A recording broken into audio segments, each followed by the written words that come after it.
Sup Shredders, my name is Logan aka Spiderhands and welcome to an SP Patrons video today that I'm making for Wudi as part of their custom monthly music review. And if we switch over to here, we have ourselves a track on the screen from an XM Yorushika off of their album Plagiarism, and this track that we're going to be listening to today is titled Escape, track number 11, so we're going to listen through it from start till finish. We're going to hear what we think, and we also have lyrics kindly provided by Wudi. Check out after it. But yeah, let's go, let's do it. There we are. For those of you who can understand Japanese, I believe, if I'm not mistaken.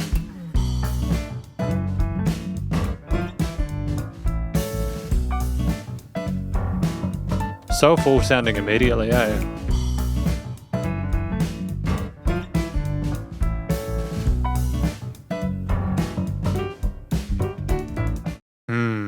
It's really nice for the combination of the keys, the vocals. It's also chilled out as well with the drum kit behind it.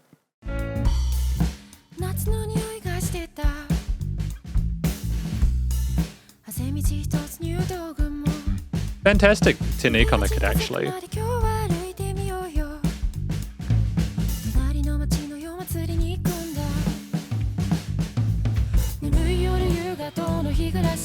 Especially with the guitars on the left kind of lighting up a little bit.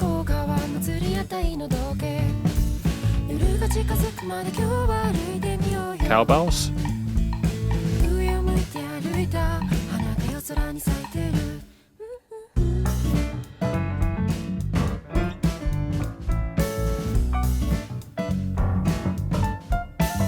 I'm not sure if you're aware how chaotic that piano line is. I mean, I'm sure you'd be aware of that if you played piano, but you might not be aware of it as like a listener who may not be as familiar with the instrument. It's all over the place, but it works. It's kind of fascinating.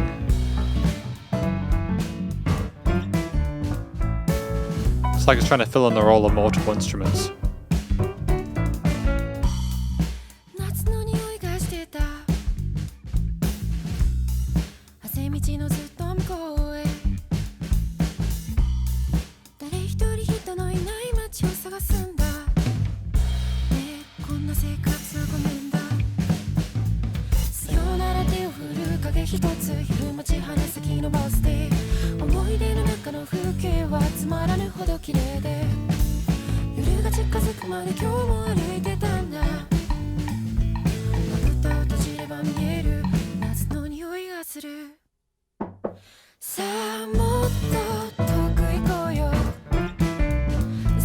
The music really does surround you in a headphone, so doesn't it?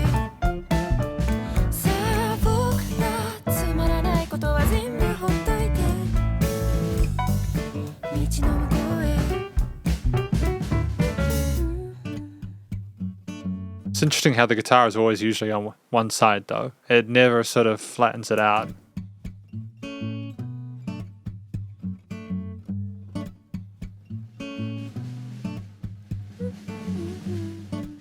Ghost note, pianissimo, buzz rolls.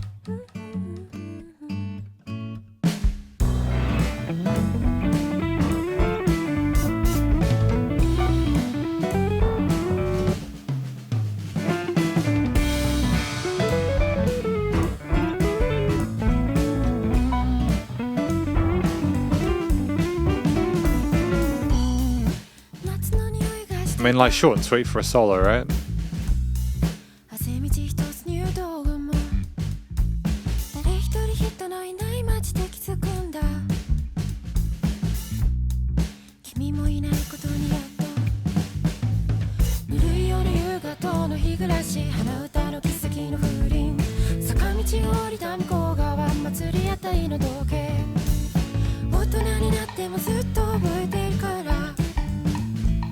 Oh, it does kind of go out on the right with the guitars, doesn't it? It doesn't just stay on one side, it does kind of go, it's very occasional. Like it's deliberately trying to leave it sort of sound misaligned.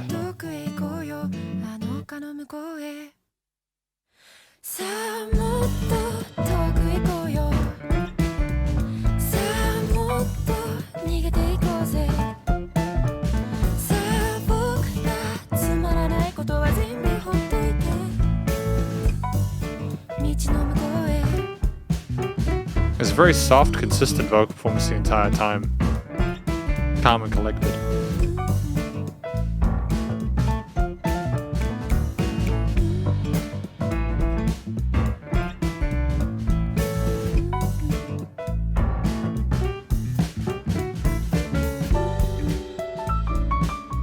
And a key solo to finish it off.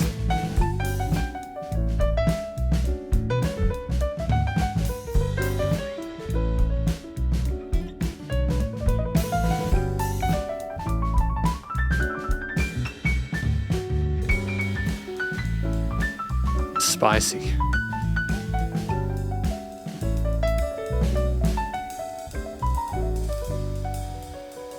Fantastic cymbal focus there. I wasn't expecting to have there'd be like 6 or 12 bars of that piano solo there. To ascend up into those cymbals for that section is kind of a smart move. It kind of bypasses expectations or averts expectations. It's a rewarding experience though, listening to this. I mean, like, what I liked about... Actually, we'll talk about it in the conclusion. There's a lot I like. So we've got the lyrics here again, kindly provided by Wudi for this track, titled Escape, track number 11. Smelled like summer, a footpath between rice fields, one gigantic column of clouds. Gorgeous imagery there, until the night draws near, let's walk some more. I walked with my head turned upward, flowers were blooming in the night sky. It smelled like summer to the other side of the footpath always. Wow. It's really pretty, the way that the lady describes things. And welcome to the conclusion, my review of this track from an act named Yorushika, titled Escape. It's a great track, great song. I really enjoyed my time with it. I think that the combination of the vocal elements there, the calm, chilled persuasion of it, combined with the guitar, bass, drums, and keys is just scintillating. And the production and performance in general is really tight. I think the track is about someone who is, maybe they're nostalgic for older times and they had someone they wanted to connect with in order to share those with. And they were also kind of looking at them to say, yo, why don't we just escape? Why don't we just get away from here? Why do we need to sort of bother with all the unimportant stuff? I want to go back to that imagery, the fantasies in my head where things were better. I think that's kind of the interpretation of that from my end there. It's maybe not even like a literal escape. It's more like just getting out of the headspace of where we are now to try and find a happier sort of side of things. But I think that it's a really pretty story. It's told well. I think a lot of people are going to appreciate it. I can understand why Yorushika has such a sort of an avid fan base. They make great music. I listened to a few of their tunes before and I've had a good time with them consistently. The singing's sensational, great vocal technique, comfortable head and chest voice. A cool, calm demeanor to it. It's personable, easy to listen to, harmonizes nicely and neatly with the rest of the elements in there. Nice variation of rhythms there. Doesn't always sort of like cling on to the same melody for the hook line is consistent, but we've got lots of range there. Well, actually, without going too far above or below our natural range. And I think that it's very charming. I don't think there's anything that could have been improved with the vocal performance. I think it was stellar.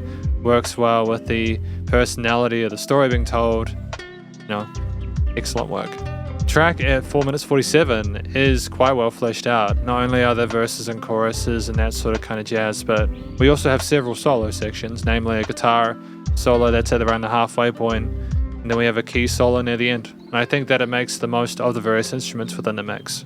The bass holding on to the low end, capitulating to the demands of the drums, guitars, and keys, and sort of forming a neat little sort of foundation at the bottom there to kind of help everything sit on top. The drums with a sort of sentient, stable groove with lots of articulation and development and lots of stuff going on with those 16th and almost 30 seconds there. Lots of little buzz roll parts there. Great dynamic range to the performance, difference between loud and sort of quiet parts there. Great overall show of technique from the percussionist. Tremendous attention to detail and a great understanding of the mood and how to apply it to the situation. The guitar was tremendous, great. It was nice to have the steel string acoustics there on the side there. I think that might have been acoustic. I could be wrong though. I think that regardless, the cleans were succulent and sensational, and they were nice and colourful amid a really gorgeous mid-range texture there that again sat nicely on the left, and then it came on the right occasionally to fill things up. It was curious, being on that one side there with the vocals in the centre. It kind of made it sound like we wanted to sort of cross over. The panning of things was kind of dope. Alongside the key solo where the piano went from the right to the left side there, like things crossing over and escaping. Nice sort of symmetry there and symbolism. We had a great mixture of sort of triads and extensions in there that were articulated cleanly, and we also had a really fantastic lead solo that didn't just delve within the major minors and related modes. We also had some chromatics in there. We used the chromatic scale there, great legato technique there without being too sort of like over the top, but there was a great show technique there that was incredibly welcome, and it had that kind of chilled out demeanor that a lot of the other instruments did in the mix that made it all sort of seg together with a great sense of unison and chemistry. The key solo, when they came in, I sort of like messing around with a bit of, well, the main motif had like the keys going all over the place, to be fair. Like there was some right hand parts and dom, and they were kind of like low notes, and they were quite sort of severe, which kind of made me sort of feel as if the thing was a bit chaotic, as if it was the hustle and bustle of everyday life they were trying to get away from. It's ups and downs, But at the end, when we had the right hand kind of come up and sort of take the center stage, it was almost like they were dancing over our problems and our issues and stuff like that and moving towards a better place. Again, it was really pretty. They put a lot of care and thought into it. And, it was just a really, overall, the theme for the track there was very relaxing. It was, again, very personable. It made you feel like you were kind of relaxing to a more quiet, chilled out, kind of happy place on a summer day. It made you want to kind of get lost in the world of the music, and it enveloped and was enrapturing in the most sort of like polite way possible. And I can understand again why so many people like it. The combination of different solo sections, the personality, the vocals, and the overall kind of confident yet not overzealous performance made for a really interesting sort of listen. The studio recording, mixing, and mastering is tight. Got no complaints about that whatsoever. Very comfortable with the way the vocals were recorded, just a great vocal take, I think there were some male vocals in there as well in the lower octave, which was a nice sort of sense of harmony. The guitars were nicely panned either on one or both sides and leads in the center. The drums were nice and full in the mix there, they were nicely stereo recorded. The piano was interesting, you had the typical left and right sort of panning like with a stereo mix for keys, but then the right hand just kind of was automated to go across, so I thought that was a nice bit of post-production there. And the bass was just nice and tight in the low end. Things were nicely niched within the frequency spectrum with no resonant frequencies, nice and wide in the stereo field, things surrounded you in the headphones and had interesting panning positions. And, again, there was sufficient dynamic range. Things came down really neatly in that interlude section where there was just very little. I don't know if I mentioned that, but this track had a lot of range for having one or two sort of main chord progressions. It was an adventure that didn't take itself too seriously. It was just a joy to behold. And ultimately, I'm glad that I had the opportunity to check it out because, it was nice and low without pumping, and that's effectively my very positive review of this track from an XM Yorushika titled Escape, and hopefully you enjoyed it. If you did, please do go show them some love via their various social medias and their Spotify page, and stay cool and stay safe, and please remember to support your local musicians and artists at this point in time, as need the help more than ever with all the crazy stuff going on in the world, and I'll catch you in the next SC Patrons video. Spiderhands out.